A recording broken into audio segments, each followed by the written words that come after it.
특혜는 아는 사람에게 편의를 봐주는 것이라고 정의하고 있습니다.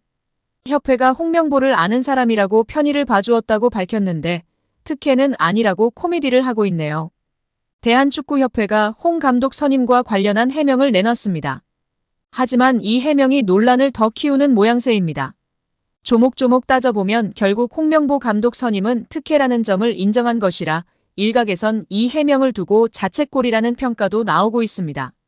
앞서 홍 감독은 울산을 이끌며 대표팀 감독직을 할 생각이 없다고 누누이 밝혀왔습니다.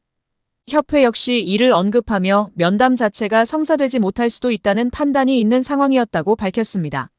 이는 홍 감독을 내심 차기 사령탑으로 생각하고 있었지만 홍 감독의 발언 때문에 필요한 절차를 생략할 수밖에 없는 불가피한 상황이었음을 드러냈습니다.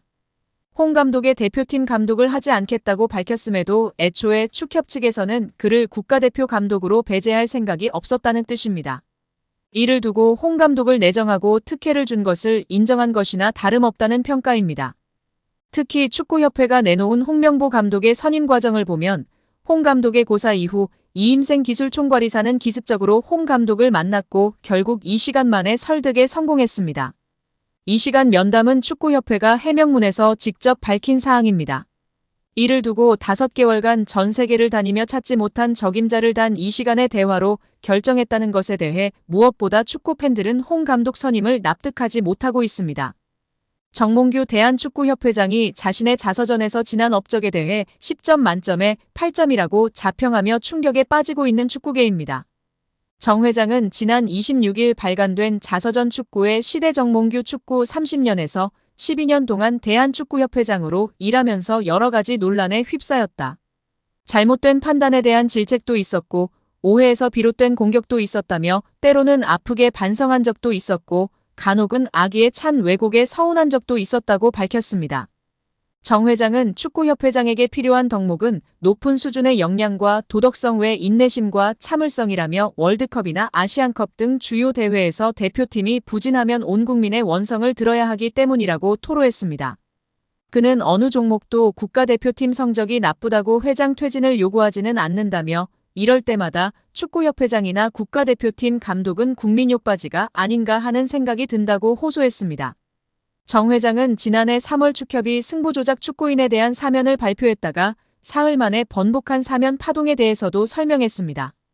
정 회장은 카타르 월드컵에서 16강 진출에 성공한 뒤 한국 축구를 위해서 새로운 전기를 만들고 싶었다며 과거의 잘못으로 징계받았던 축구인들 가운데 충분히 벌을 받은 이들에게 한국 축구의 미래를 위해 동참하고 봉사할 기회를 주면 좋겠다는 의견들이 있었다고 말했습니다.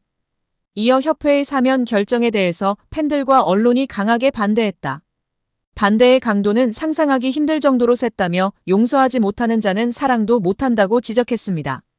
그러면서 요즘은 아이돌도 학창시절의 학원폭력 논란으로 퇴출되는 세상이다며 나는 승부조작 사태를 직접 겪었기에 이때의 구체적 정황을 자세히 알고 있는 사람 가운데 한 명이라고 할 수 있다. 외부에 알려지지 않았던 내막도 알 만큼 알고 있다. 이런 사건의 성격상 완전한 적발과 척결은 있기 힘들다고 주장했습니다. 정 회장은 승부조작을 한 선수들을 축구계에서 단절시키는 것만으로 어른들의 책임을 다했다고 하는 것은 위선적 측면이 있었다며 결과적으로 사면심사위원회의 판단과 일반 팬들의 눈높이에 큰 차이가 있었다. 사면을 고민했던 진위를 제대로 전달하지 못한 아쉬움이 있다고 했습니다. 정 회장은 또 누군가 내 임기 도중 이뤄냈던 업적에 대해 점수를 매겨보라고 한다면 10점 만점에 8점 정도는 된다고 대답하고 싶다며 나는 점수에 상당히 박한 편이라 내가 8점이라고 하면 상당히 높은 점수라고 평가했습니다. 이 소식이 전해지자 축구팬들은 뒷목을 잡고 쓰러지기 일보 직전인 상황입니다. 클린스만도 혼자 딴 세상에서 저도 웃고 이상한 소리만 하더니 역시 클린스만을 낙하산으로 뽑은 정몽규 아니랄까봐 혼자만의 세상에서 말도 안 되는 자평을 하고 있습니다. 특히 객관적인 절차를 무시하고 적절히 대표팀 감독을 선임하지 않은 것에 대한 문제인식이 전혀 없어 더욱 우라통이 터지고 있습니다.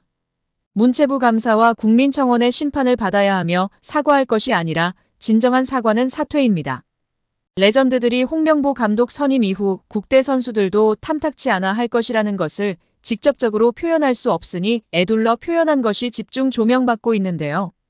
박지성은 지난 5개월 동안 국내파 감독 선임론이 나올 때마다 상당히 여론과 평가가 좋지 않았다며 선수들은 국내파 감독을 선임하지 않을 거라고 기대했을 텐데 상당히 당황스러운 상황일 것이라고 발언한 사항이 주목받고 있습니다. 이영표는 팀 내 기강을 잡기 위해 국내파를 선임했다는 설명을 두고는 유럽에서 좋은 성적을 내고 긴 시간 동안 퍼포먼스를 내는 감독들은 팀도 잘 통제한다며 유독 한국 선수들만 한국 감독이 통제해야 한다는 것에 동의하기 어렵다고 했었습니다. 또한 절차상에 상당한 문제가 있어 선수들의 신임을 받을지도 의문이라고 발언했었습니다. 여기에 정몽규 대한축구협회 회장, 정혜성 전 전력강화위원장, 이임생 현 기술이사, 홍명보 감독 등이 모두 고려대 출신들이라는 점에서 학연축구라는 비난도 쏟아지고 있습니다. 특히 11회라는 국가대표 선수들의 비공식 모임이 축구계에 크게 논란이 된 적이 있다는 이야기도 재조명되고 있는데요. 1995년 황선홍 홍명보 등 11회 멤버들이 당시 박종환 감독에게 항명했다는 의혹이 제기된 바 있습니다. 1993년에 결성된 11회는 당시 전현직 프로선수 및 국가대표 선수 43명으로 구성된 모임입니다. 이 모임의 회장을 맡고 있었던 하석주 전 전남 감독은 2013년 한 매체와의 인터뷰에서 11회는 그냥 봉사단체라고 말한 바 있었습니다. 한국 양궁 대표팀이 올림픽 단체전 남녀 동반 3연패를 이뤄내면서 양궁협회 회장을 맡은 정의선 현대자동차 현대차그룹 회장의 과거 발언이 재조명되고 있습니다. 정 회장은 지난해 12월 1일 서울 광진구 그랜드 워커힐 서울호텔에서 열린 2024 한국 양궁 60주년 기념 행사에 참석해 환영사를 했는데요.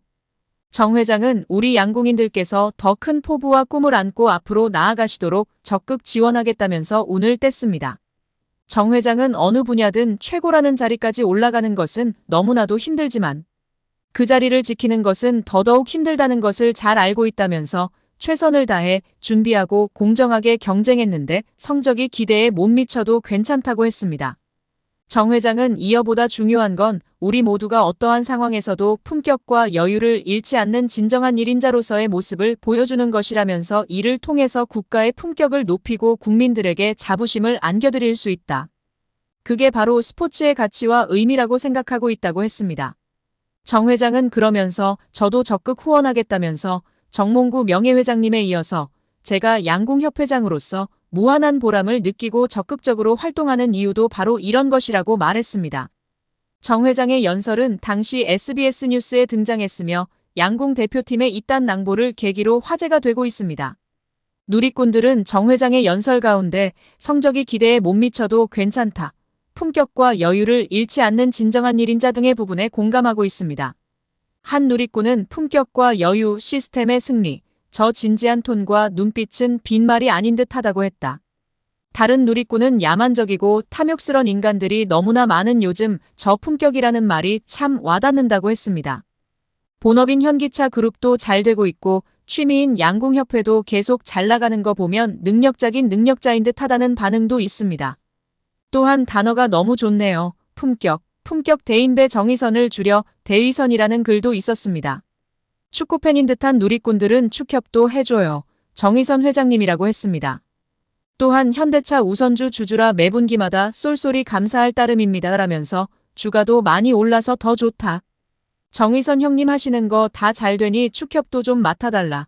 축협을 변화시켜주세요. 등의 반응이 축구팬들의 공감과 지지를 받고 있습니다.